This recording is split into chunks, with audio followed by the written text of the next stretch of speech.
of Samuel Èkpá, you can imagine what has gone up. People are even speaking up in the southeast now for the first time.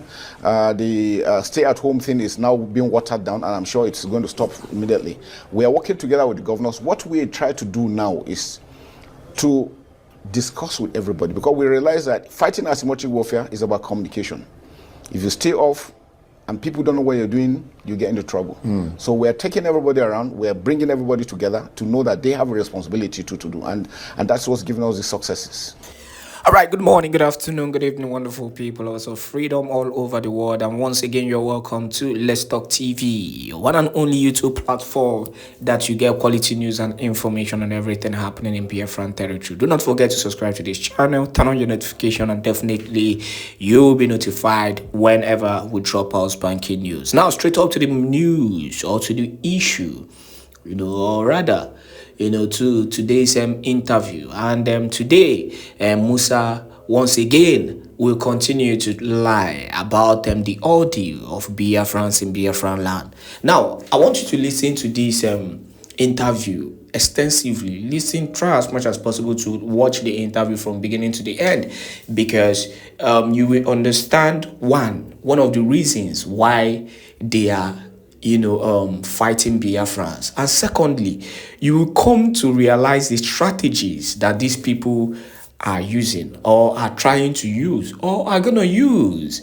in order to fight Biafra. Now, Musa made a very important, a very important, for me, is very important statement, but people might overlook it. He said, that they are now engaging, I'm going to use the word Biafrans, they are now engaging people in Southeast, or let me use the word Biafrans generally, because in this kind of fight, we need to know those who are currently in it. So in other sense, they are now engaging some certain elements, so in this kind of issue, there is now a rebellious act within the people.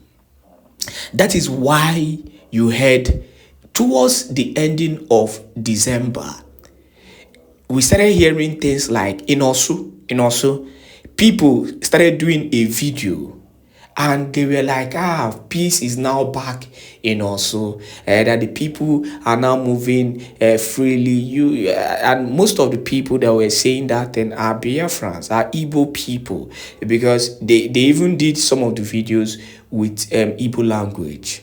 Now, they are engaging these people to give a wrong narrative of what is not actually happening, and also using this opportunity to get informations from people so that they can strike. I'm not surprised that what is happening in Olu, is happening now, because this has actually been, this has actually been a systematic plan, by these people to infiltrate and cause all disaster, so that in turn, it will be seen that Biafrans are buying themselves. But don't be carried away by that. I want you to listen to this video, of Musa's interview very well. And you will pick some important points on how these people are actually operating and then finding a way to infiltrate Biafran land. At this point in time, I want you to enjoy this video and make sure you share this video to as many groups and platforms as possible. It is time our people start thinking differently. Start thinking out of the box. Stop getting carried away by these wins that you're just seeing, these little issues that are happening here and there. These people are using these kind of controversies to go further, to cause more mayhem. So by the time you continue to see with your short-sightedness, they are doing all kind of atrocities. And before we know it, it is too late. But don't be carried away, because we know fully well that the Biafran Defense Forces, the men on ground, are doing the needful in making sure that they bring normalcy, to every part of Biafran land. At least for the past few years, we've been experiencing peace, At least Biafrans can say they are safe in their home. You won't hear issues of herdsmen here and there. Apart from this ordeal we are seeing currently in also currently. Now enjoy this video and make sure you share to as many groups and platforms as possible. God bless you.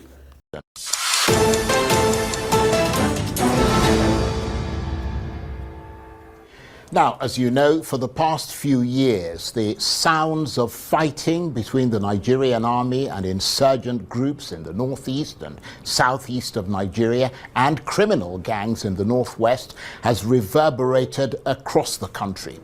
At one stage, Boko Haram and its allied groups had control of several local governments in the northeast, but they were subsequently dislodged. And since then, the military has slowly but steadily been gaining the upper hand, engaging in what's been described as fast, agile and superior counterinsurgency operations. But it's had to face new security challenges in the northwest, north central and southeast, as well as a smattering of criminal kidnap gangs elsewhere. So where do things stand now? Well, for the very latest, I'm suitably delighted to say that I'm joined now in the studio by the most senior military officer in Nigeria and highest ranking military advisor to the President, General Christopher Musa, who is, of course, Nigeria's Chief of Defense Staff. Thank you very much indeed for coming. Thank you very much. Thank you for having me. The Nigerian security situation has been quite a complicated story to follow, hasn't it? Because there are so many bits to it, from insurgencies to banditry, farmer-herder clashes, to the criminality of robberies and kidnappings. So it's a complex patchwork, isn't it? Fantastic. Potpourri of problems, yes. Challenges, challenges, challenges. But we're rising up to the occasion. Like when insurgency started, the armed forces of Nigeria has always traditionally been a conventional armed force. And over time, so it took us time to really be able to adjust. We're used to fighting countries. Now we have to deal from enemy within, and that makes it very, very difficult. Because the enemy equally understands that you are bounded by human rights. So he's always mixing within the public. So it makes it extremely difficult. If you make a mistake, there's an outcry against you. And so precision. That has to do with a lot of technology we don't have. So we're gradually trying to build up those capacities, and it's not been easy, but we're heading in the right direction. I can guarantee you that. So, I mean, you say heading in the right direction. Yeah. Where do things stand at the moment with all these battles that I just mentioned? I mean, let's start with the insurgency in the northeast. Yeah. Have you taken full control of the region, or you haven't quite done that yet? Well, criminality is something, there is no nation that is crime-free. So it makes it extremely difficult. There's a difference between an insurgency and just random crime. How it starts from criminality, robbery, gets to terrorism, gets to insurgency. When you defeat that, it comes down that line and comes back to criminality. So we're now in between criminality, banditry, and the last stages of insurgency. So you've pushed them back, but not out. Not out. It's going to be extremely difficult to say totally out. Right. Yeah, because it's not. There's never a situation where you have 100% crime-free society. It doesn't happen. Sometimes I think we beat ourselves a lot, making it look as if it is. Probably because we're not used to it. It's a new thing, and it's a new thing all over the world. Remember, the US was in Afghanistan for 20 years. They fought. But it's not their country, though. Yes, it's not a little bit different if you're in the borders of the United States. It gave them a lot of freedom, and with the technology they have. Right. Remember, the budget of the US last year, 2023, was $858 billion. They produce the equipment, we don't. So we're going through challenges. We have the economic issues we're having, and it's not only the military security. So we're trying with the little we have, and then trying to push up. Okay, so that's the northeast. Yes. Push them back, but not out. Not out. But to a place where you feel comfortable. They are now within. Yes, now they are within the Lake Chad area, right, which is almost like a different country. A different country. Right. Yeah. So to that extent, yes. Okay. For the northwest, is a social malaise. Why I said so is, kidnapping now has become business. You find families, brothers kidnapping sisters, Some individuals are even kidnapping themselves. And to some extent, that's a police job, isn't it? Good. Now, the new world order is unlike how it used to be. In the past, conventional, so the police had the privilege of handling what is going on within the country. Now, there is no difference. The gaps are blurred, the lines are blurred, so everybody has to be up and doing. And that's why we've always made it clear that the armed forces alone cannot do it, the security forces alone cannot do it. All Nigerians must take ownership of the challenges we're facing. You see something, you report as quickly as possible. I mean, they are neighbors. You see somebody that doesn't do anything. He's driving a flashy car, living larger than life, no place of income. But everybody keeps quiet. So it makes it, we can't be everywhere. So we need the citizens to take that ownership, to know that they have a responsibility too, to rise up and checkmate such things. And that's the only way it makes it a lot easier for us to work. And I'm happy with forums like this that will be able to highlight things we're doing and the need, appealing to Nigerians to also cooperate. We're getting that kind of, and that's why you see it's getting better. I think in the entire North Central, Northwest, Northeast, is really getting better. We came in last year. The present regime came in, and when we came on board, we realized these are the issues. We need to appeal to all the governors, all the stakeholders to be part of the success. And we are getting that support, and it's making it a lot. And that's why you see things are really beginning to pick up. Well, slowly. Certainly the North Central region, which has been battered by sort of farmer-herder clashes. I mean, things seem to have quietened down there a bit. I mean, we're not in the business of just sort of knocking the... I mean, where there's some success, we obviously acknowledge that. I mean, how has that been achieved? No, it's been well, because like I said, it's a whole of society approach, and that's what we adopted. My philosophy has been people-centric. The armed forces firstly must ensure that we show that we're committed, we're sincere, we're impartial in what we're doing. And that is what Nigerians have seen. And then people are now warming up. Now people are no more scared of reporting, because they know that they will be protected. Because somebody feels if he reports certain thing and then the enemy comes after him, next time nobody wants to talk. But now they can know that they can tell us things, we'll take action, and they're protected. And that suggests that your intelligence gathering is getting stronger. It's getting stronger, getting better, and we're getting a lot of cooperation from Nigerians. Right. Yeah. And the southeast and the insurgency there, what's the latest update? Fantastic. I mean, with the arrest of Èkpá, you can imagine what has gone up. People are even speaking up in the southeast now for the first time. The stay-at-home thing is now being watered down, and I'm sure it's going to stop immediately. We are working together with the governors. What we try to do now is to discuss with everybody, because we realize that fighting asymmetric warfare is about communication. If you stay off and people don't know what you're doing, you get into trouble.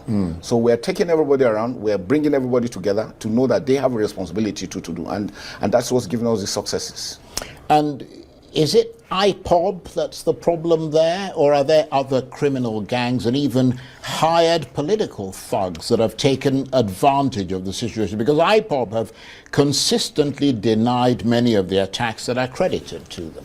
Well, they always want to deny it. I mean, basically, but everybody knows, they know it, that they're the ones. It's IPOD and ESN, and again, criminal elements. Normally when there's impunity, a lot of acts of criminality, and then criminals take advantage of that. Everybody wants to be part of it, and that's what's happening. But I mean, insurgent groups tend to want to, admit that they've claim responsibility. I mean, it gives them power and makes them more feared. So why would IPOB say they're not the ones who are doing it? Well, probably because of the nature of the individuals that are involved. It's a the one in the northeast, basically most of them are illiterate, not too well learned. The ones in the southeast, so they know the implications of what they are doing, and that's why they want to stay away, because in case they have been arrested, they don't want to be prosecuted. So those are the difference we have.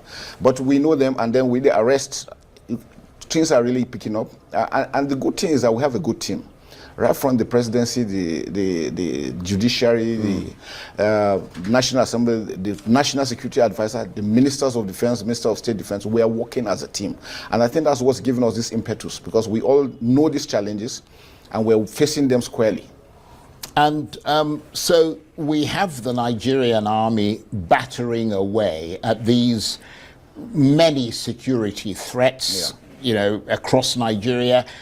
how much of these collective challenges weakened the Nigerian army? And are you able to give us a broad sense of the losses that the army has sustained as a result of these multiple conflicts? I mean, I wonder how much the army has been hobbled by them.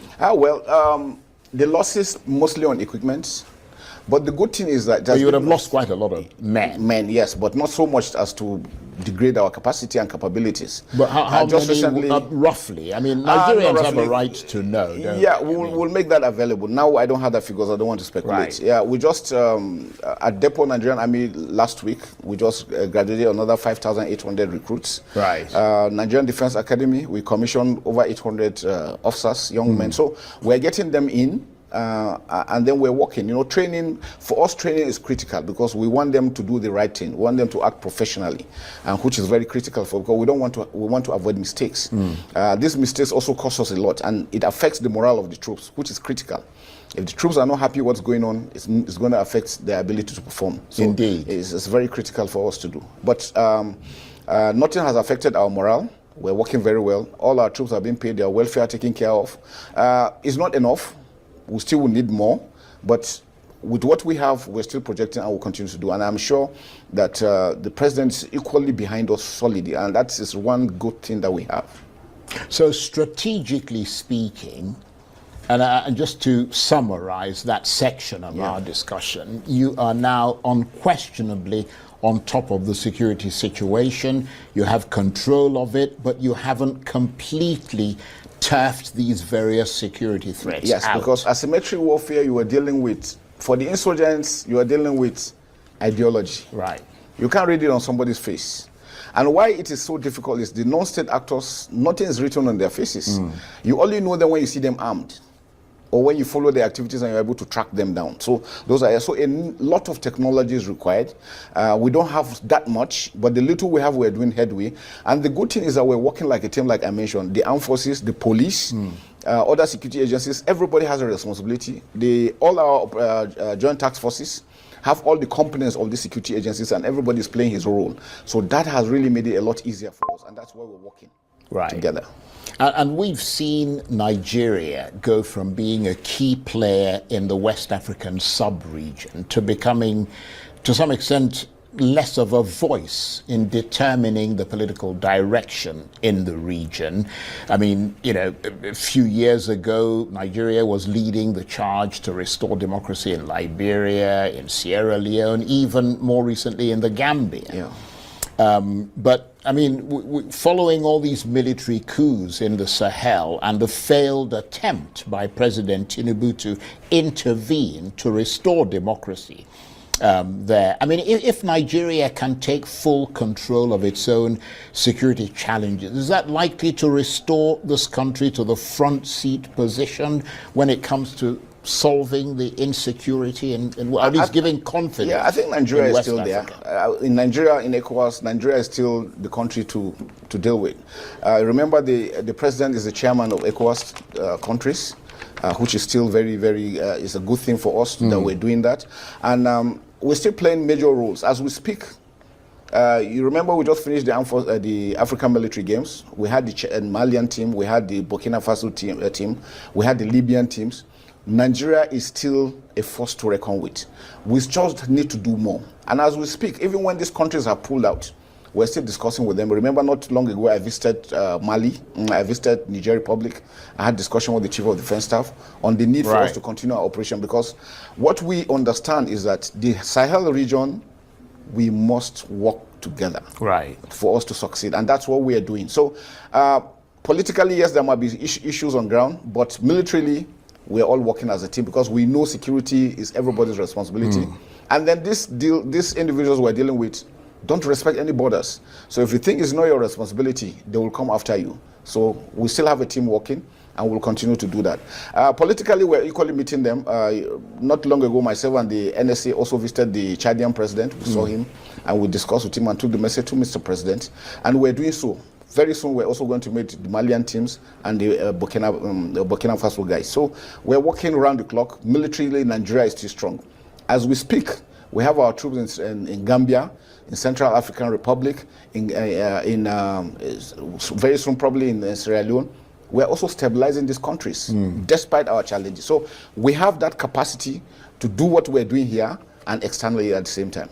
And yet, despite all these things, I mean, some would say you would say that, wouldn't you? I mean, you're the head of Nigeria, you're the most senior military officer. You're not going to say, well, it's a load of crap, flush them down the toilet. But the truth about it is that we'll never lie. Right. That's one thing I know will hold us, yes. Nevertheless, I mean, a lot of people, I mean, part of what you have to deal with, which is why you're sitting here, is the perception of the public, the way they see the army.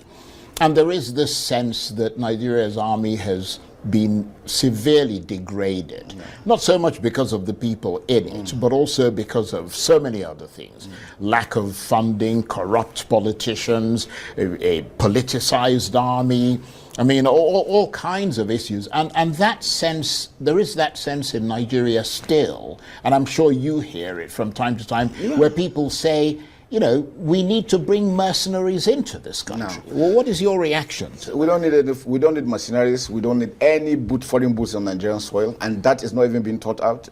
We don't need any military base. You remember because of the... Well, I was going to ask you about the military base, but just let's talk about the mercenaries first. The mercenaries, no. We have the capacity to do that. We have told all the countries we do training together.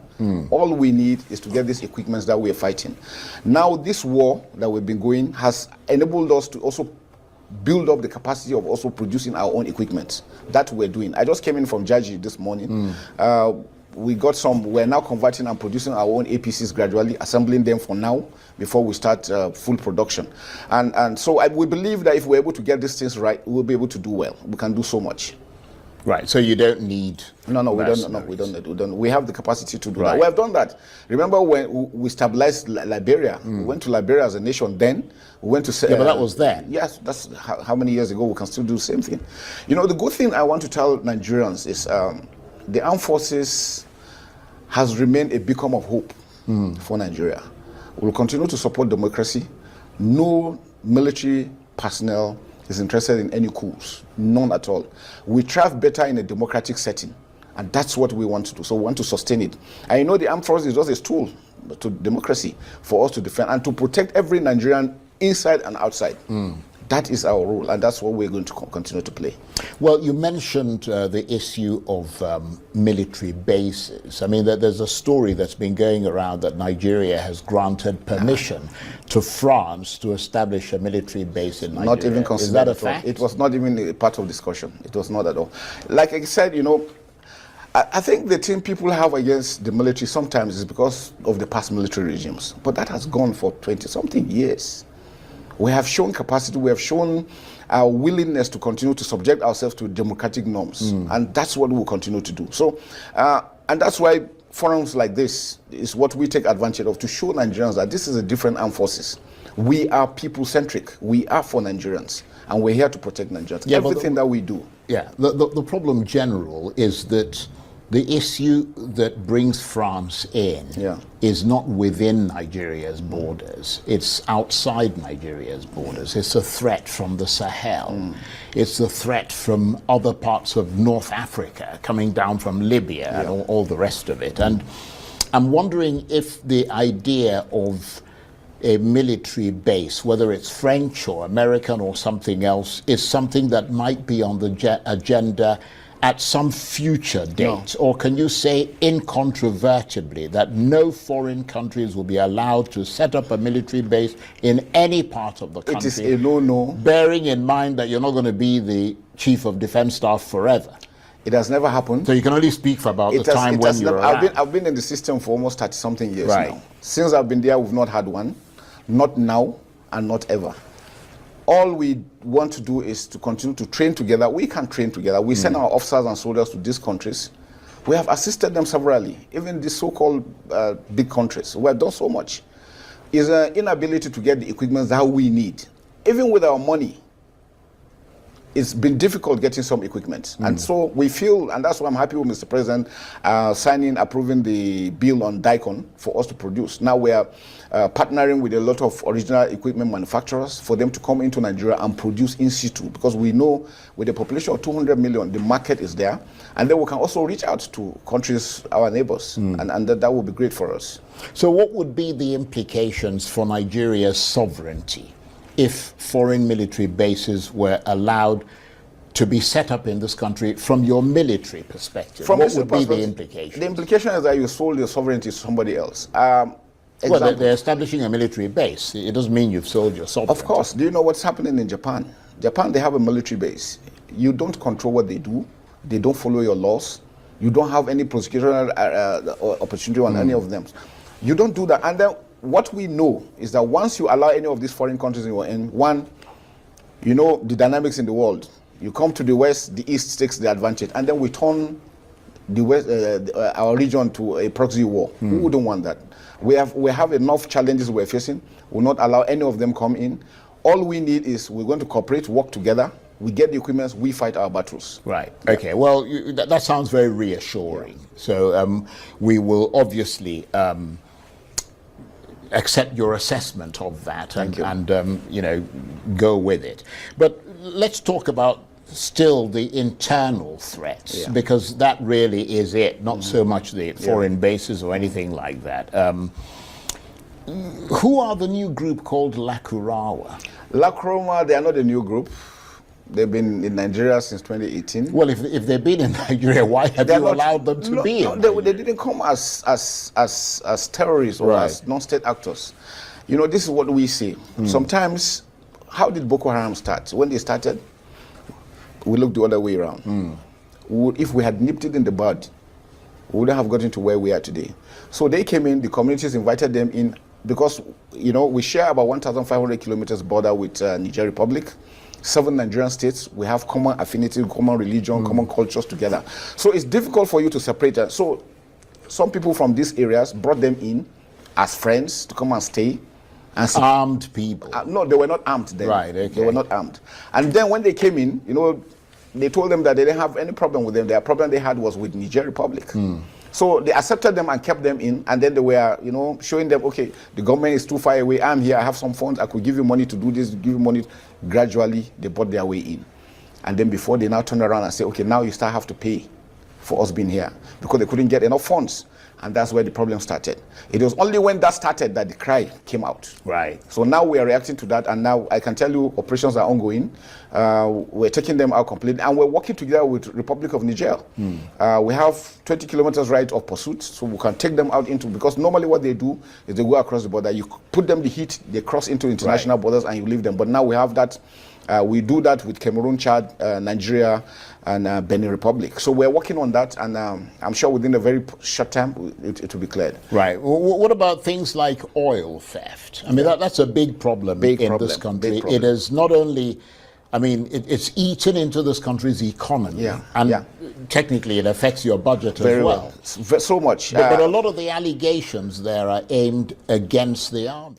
Well, let me say this. It's easier to point. You know, one thing I've observed is that the armed forces seem to be the fall guys. I mean, everybody does. If you want to blame anybody, blame the armed forces. Just throw us under the bus. Well, I mean, the local people who observe what is happening. Well, they talk to us. We live with these local people, and I can tell you, Mr. President 2-3 months ago gave us a mandate. He wanted us to restore production. And then we're about 1.4, 1.5, and we assured him that we'll do. Our target for this year was 2 million barrels per day. So far, we have achieved 1.8. Now, what is going on there is there are a lot of issues on ground beyond the ordinary eyes. I can tell you for free that the armed forces are doing everything possible. I can tell you. But is there an element of corruption? I mean, you've been very honest and straightforward with us. Is there an element of official collusion by way of the army or possibly the navy or any of the If you say official collusion, making maybe an arrangement from the headquarters for No. What I mean is by people who are wearing uniform. There's a probability. There's a probability. But what I tell you But is I would have thought that you'd be more definitive. I mean, if you're there to tackle the problem, you'd be more able to tell us definitively that there is a problem here, and we're definitely trying to sort it out. definitely there's a problem, but not to that extent that it makes any big difference. What we do is that we have standing court martials all over the theaters.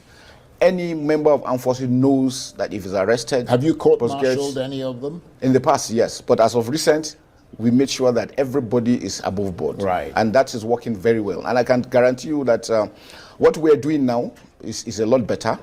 We're getting it right. We've centralized our operations, because then why it was easier was because a lot of people were operating in silos. So they had that ability to be able to do things unchecked. Now we have a central joint task force, central monitoring team that is watching everybody operating within that general area. So we're seeing everything, and then action has been taken. And is that what you're doing now that you weren't doing before? Yes. Now we're doing it more holistically and more realistically.